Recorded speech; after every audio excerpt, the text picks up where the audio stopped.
Hello, friends. This is Dave Hurwitz, executive editor at ClassicsToday.com, straightening out my glasses, and here to talk to you about César Guerra-Peixe, his Symphonies 1 and 2, and Nanette. Now, we talked about his two symphonic suites previously in this Naxos Brazilian music series, and they were marvelous, absolutely wonderful. Well, if you like those, you're not going to like these. Probably not.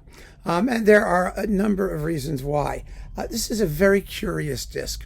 And I wonder if there couldn't have been other works of his, orchestral works, that might not have been more important or more interesting to talk about first. Although I understand for sort of, political reasons why this was done the way it was done. But okay.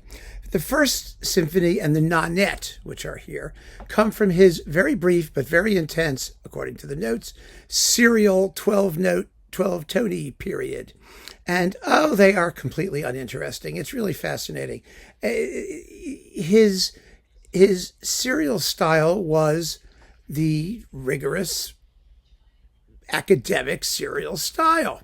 You don't get any noticeable personal characteristics.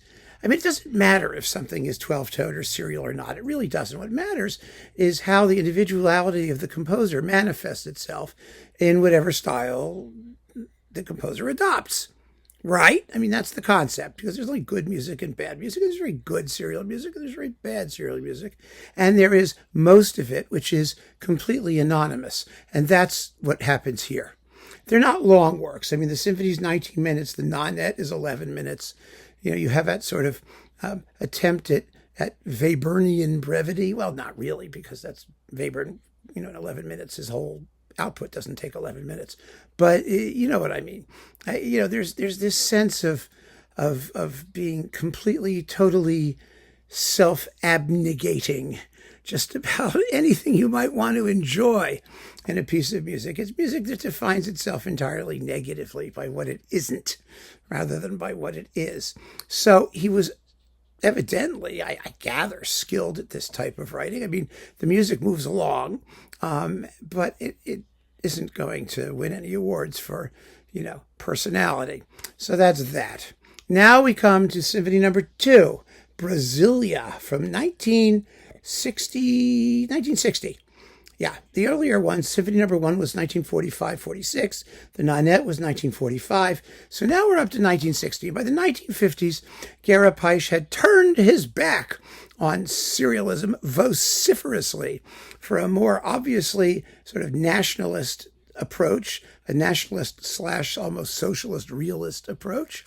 And the result of which were those two beautiful symphonic suites with just lovely music, really enjoyable music. And the second symphony has its share of that. It's in 4 movements. It's programmatic. It's left-wing programmatic. It's the workers and then the work. It celebrates the building of the city of Brasilia. Remember, the capital, which for reasons nobody quite understands, was chosen to be built in the middle of nowhere as a completely planned city that would be the national capital. And so they did it. They built it. And nobody likes it particularly. I mean, I have Brazilian friends. Nobody wants to live there. It was a expression of government confidence more than anything else. But was it a necessity for like running Brazil? Not particularly. Anyway, so what happened was, this is a great story. It's here are the lovely complete notes here. What happened was there was a contest. Of course, there was a contest to write a big, grandiose symphony with or without a chorus to celebrate the completion of the building of Brasilia and the workers who had done it, who survived, who had done it. And so Guerra-Peixe wrote this thing, and a bunch of other composers as well. And they had a jury, and the jury consisted of, Francisco Mignone, remember him, and Camargo Guarnieri, and I mean, all these wonderful Brazilian composers of the older generation. And they were judging the newer generation. And the winner was going to win 500,000 cruzeiros or cruzados or crucifixons or crucifers or conifers or whatever the currency was at the time. And as it turned out, the entries, the 3 main entries, all got second place. So nobody got the money, which was somehow predictable as an outcome, I think. Someone probably got the money, just not the composers. Let's put it that way. So the money went nowhere, and Guerra-Peixe was really, really upset, and he never wrote another symphony, which is sort of a pity. So that's where it stood. Now, this particular symphony has 4 movements. Like I said, it's like the workers and the work, and then there's the dead person, and then there's, children's festival and celebration of the completion of Brasilia, mixed with an actual recording of the then president of Brazil's speech to the workers, and which pops up toward the end of the last movement. And, it's just destroys the whole purpose in listening to the symphony. It's going along, and all of a sudden there's this strange pause. I mean, the music's kind of cool. Then something interesting is going to happen. And then you hear this grotty 1960s broadcast of a guy yelling at you in Portuguese. And then there's like some more music. Then there's more of his little speech. Then there's some more music, and there's more of his little speech. It doesn't last long. It only lasts a couple of minutes. Oh, I wish there were a way to just cut that bit out. It's just so completely useless and musically, it's just musically antithetical to where the music's going. The choir is used to sing mostly vocalese, nonsense rhymes. There's no text that you need to worry about. And it's lovely.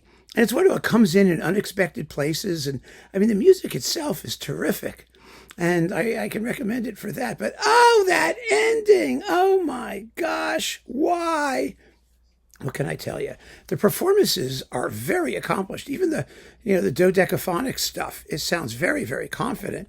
The performances by the Goiás Philharmonic under Neil Thomson, with appropriate choirs moaning and yapping, as necessary.